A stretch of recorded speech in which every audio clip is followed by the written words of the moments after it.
There is a prediction that I'm making about the future of humanity, regarding technology and the direction that it's heading and the way we interact with it.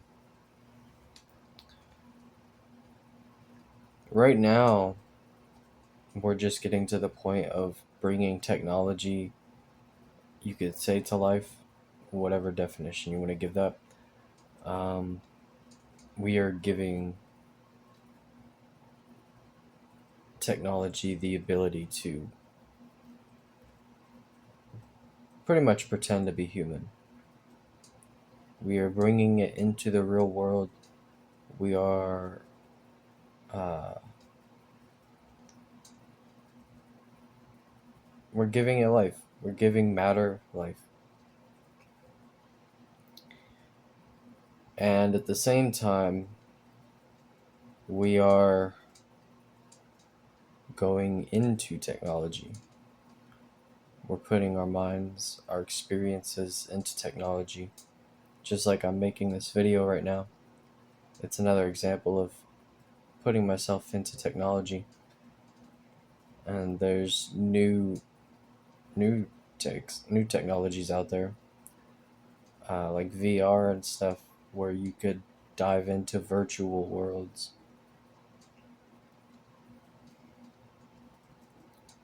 There's gonna come a point sometime in the future where the cross between these two is going to be equal, where reality and virtual reality are going to share existence, in a sense that you could be in either or, and you may not even be able to tell the difference between the two. Maybe it'll virtual reality will come with a label, a disclaimer, and reality will just be another mode of existence. And then from then on, the next prediction will be that reality will just be another channel to look at. It'll be insignificant in the way of nobody needs to visit reality. It's just another option where you could go in all these other directions in virtual reality, all these worlds, all these uh, programs, universes, games, so on and so forth, where it's going to keep you so busy that reality is just one option. It's like turning on the news. That's essentially what it's going to be like.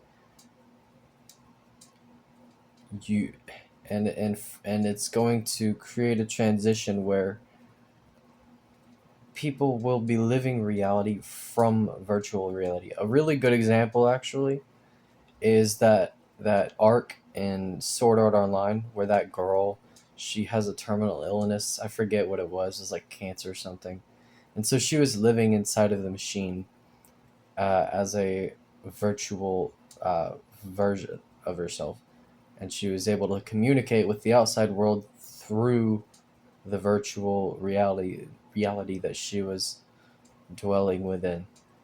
Re, uh, the future is going to be something like that from then on, where people are going to be in virtual reality, interacting with reality through that.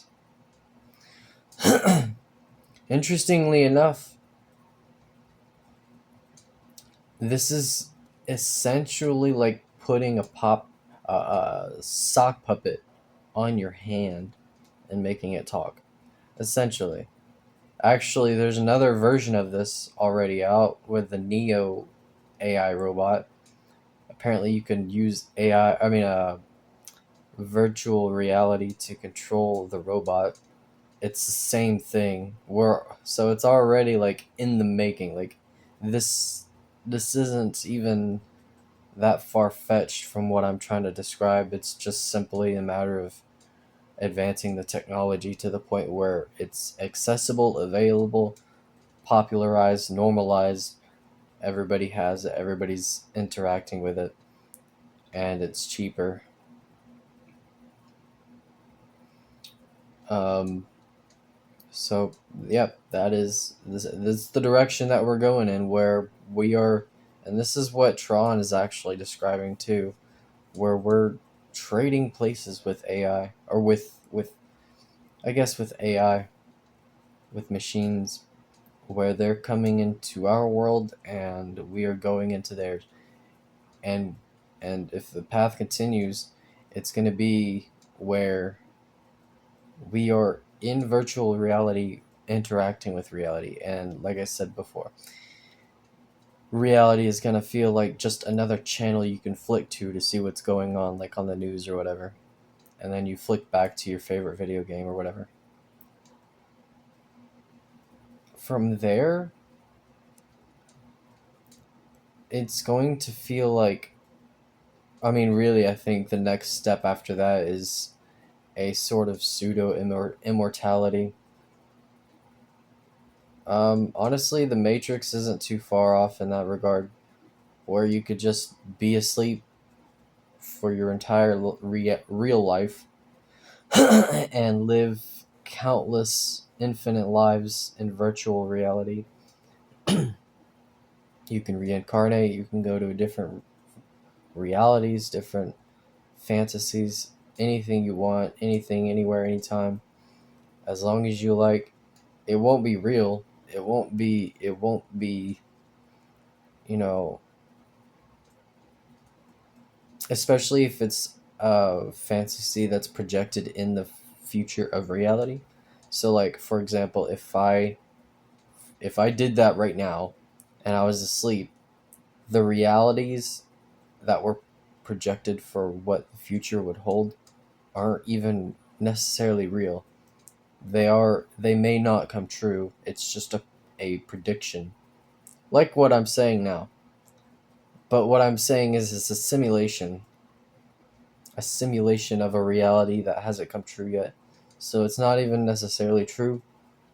Of course you can like forecast it, I guess. I don't know, but regardless, the only thing that's going to be real is reality. That's the direction that everybody is heading in the next 1 to 200 years as technology progresses. And you know, personally, I don't really feel like that's a I don't know. I have mixed feelings, to be honest, because while there is some appeal to, for example, experiencing pseudo uh, eternity, or um, what is that word called? Immortality. It does have its appeal, but at the same time, I'm just not sure that it's worth sacrificing reality for.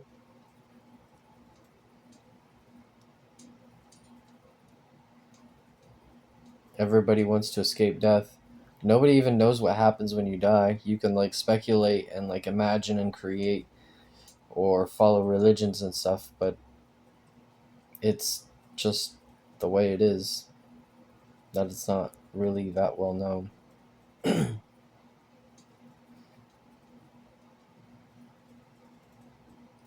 Even then, you still may die in the machine one day. Even if you do like manage to like prolong your life for an extended amount of time, because of, like, for example, the Matrix has those pods that probably preserve your body and then your mind.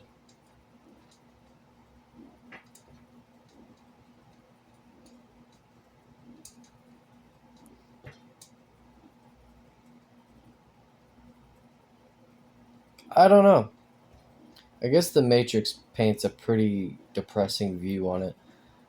But also, just thinking about it logically, it's pretty wacky. Like, just think about it from like a very universal point of view. Think about how we potentially are the only living beings in the entire universe. Probably not. Probably not. But for as far as we're aware, the Earth is the only place in the entire universe that matters to us, really. I mean, I don't think I'm exaggerating when I say that.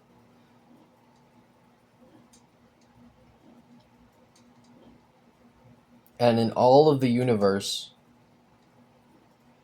the life that spawned on Earth created virtual reality so that it could live forever or something like that. Very long time. But not to exist in reality, rather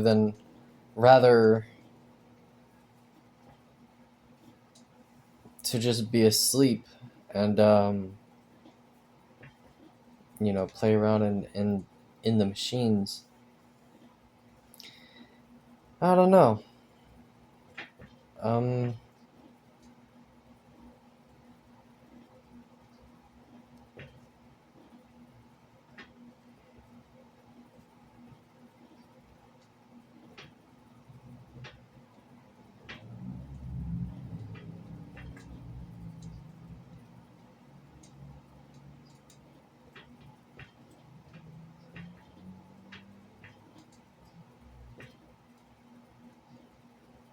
yeah, I don't know how I feel about it. I don't particularly think it's like there's got to be other ways to go about the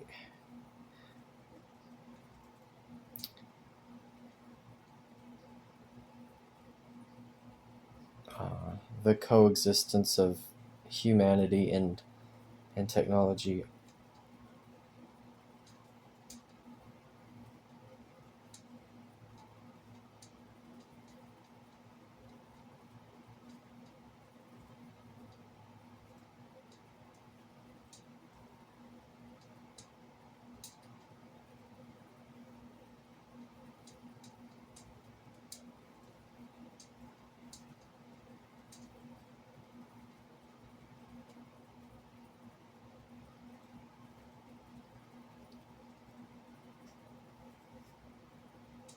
But yeah, I don't know.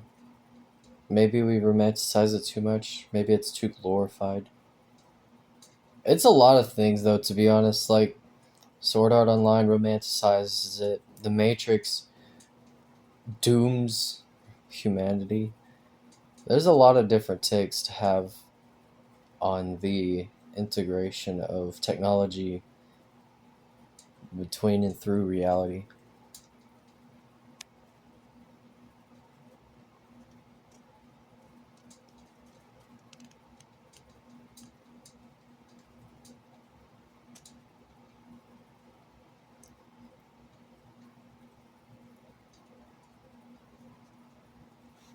But yeah, I don't know. That's all I have to say. Anyway, see you.